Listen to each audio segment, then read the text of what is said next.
এবং তিনি Facebook live ছাড়া আর কোনো জায়গায় খবর উড়াবার জায়গা পাচ্ছেন না, কারণ তিনি জনমানুষে আসলে মানুষ প্রশ্ন শুরু করবে, ওনাকে ফেসবুকই করতে হবে। আর আমরা বাস্তবের মাটিতে দাঁড়িয়ে লড়াই করছি, লড়াই করব। ব্যাপারটা হচ্ছে বিজেপি ক্ষমতায় আসার আগে যে প্রতিশ্রুতি দিয়েছিল তার মধ্যে একটা গুরুত্বপূর্ণ ছিল যে লক্ষ্মী ভাণ্ডারের পরিবর্তে অন্নপূর্ণা যোজনা দেওয়া হবে, ১,৫০০-এর পরিবর্তে ৩,০০০ দেওয়া হবে।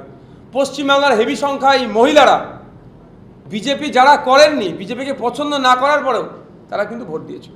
তার অন্যতম একটা হচ্ছে পশ্চিমবাংলার মানুষজন আর্থিকভাবে দুর্বল, ৫০ থেকে ৬০% মানুষ সরাসরি এগ্রিকালচারের সাথে যুক্ত, যাদের মাসিক ইনকাম পরিবার পিছু গড় ইনকাম ৮,০০০ টাকার নিচে, তাদের জন্য ৩,০০০ টাকাটা অনেকটাই টাকা, সেই আশায় দিয়েছিল। কিন্তু ভোটের পরে বিজেপি ক্ষমতায় আসলো, একের পর এক নিয়ম শুরু করলো।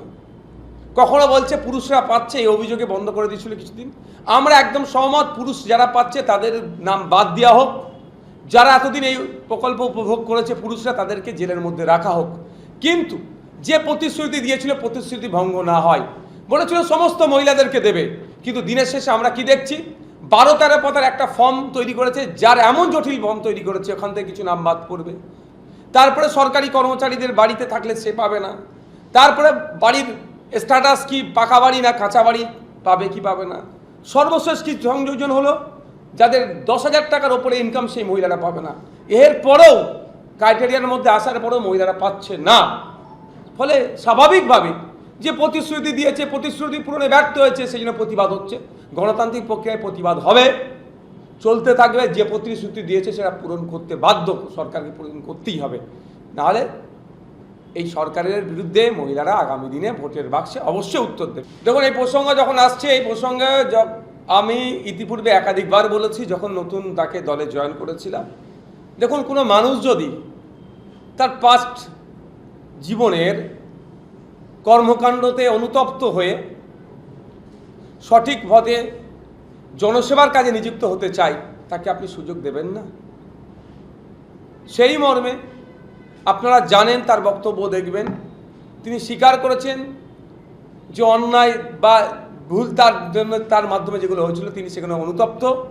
তার পরিবর্তে তিনি নতুন করে জীবনযাপন শুরু করতে চাই মানুষের জন্য, সেই মর্মে আমরা তাকে সুযোগ দিয়েছিলাম।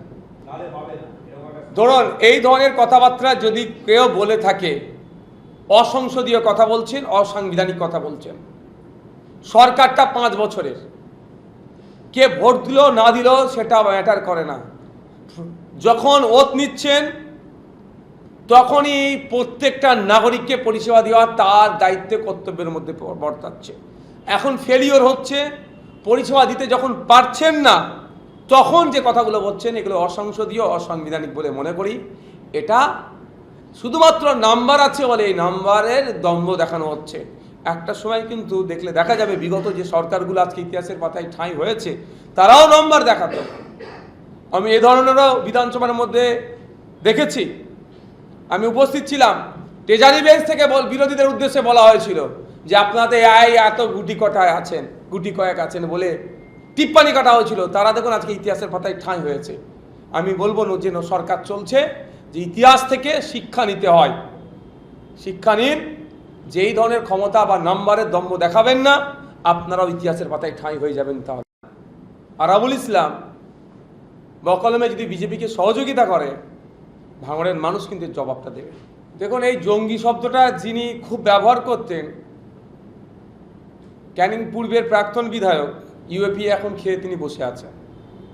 তা আমি বলবো, আরাবুল ইসলাম মনে হয় তাহলে আমাদের শত্রু দেশে গিয়েছেন, ঘুরে এসেছেন, ওই সম্পর্কে এত জানলেন কি করে, বা তার যোগাযোগ কোথায় কি আছে না আছে, তাহলে একটু তদন্ত করা দরকার। ভাঙড়ের মানুষ যথেষ্ট শান্তিপ্রিয় মানুষ। ভাঙড়ের মানুষ হিংসা চায় না, মারামারি চায় না।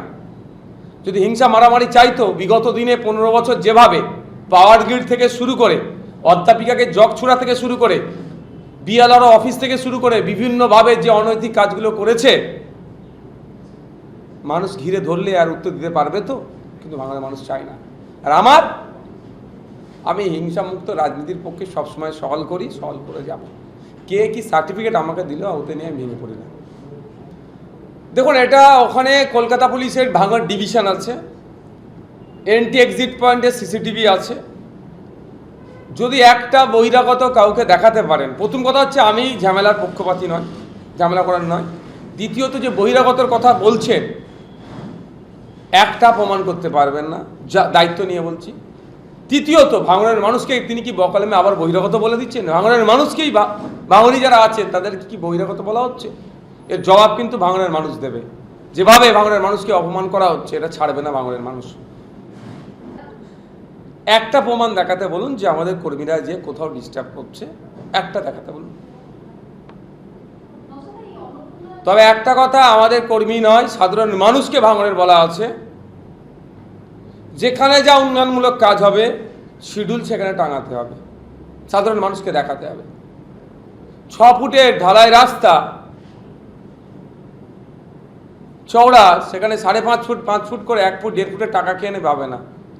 8 ইঞ্চি গেজ বা 6 ইঞ্চি গেজের ঢালাই রাস্তা 4 ইঞ্চি করবেন, একদম ছাড় দেওয়া যাবে না। ঢালাই রাস্তার আগে ইট বিছোতে হবে, ইট না বিছিয়ে আপনি ঢালাই করে দিয়ে চলে যাবেন। ভাঙড়ের ISF এর কর্মী কেন, সাধারণ মানুষ প্রস্তুত আছে এগুলোকে আটকাবে? তখন ভাঙড়ের সাধারণ মানুষকে জিজ্ঞাসা করুন। দেখুন, আমি একটা কথা বুঝি যে দলে যখন ছিল সে আমার সোনার টুকরো ছেলে, দল থেকে চলে গেল, তার আগে পরে নানান বিশ্লেষণ যুক্ত করতে হবে, ওটা আমি বলবো না। আমি আগের দিনেও বলেছি, আজকেও বলছি, নীতির লড়াই চলতে থাকবে, ন্যায়কে প্রতিষ্ঠার লড়াই চলতে থাকবে। পঞ্চায়েত সমিতি বলুন আর পঞ্চায়েত বলুন, জেলা পরিষদ বলুন, কোনো কাজে কাটমানি নেওয়া যাবে না। যে শিডিউল আছে এক্স্যাক্ট কাজ করতে হবে।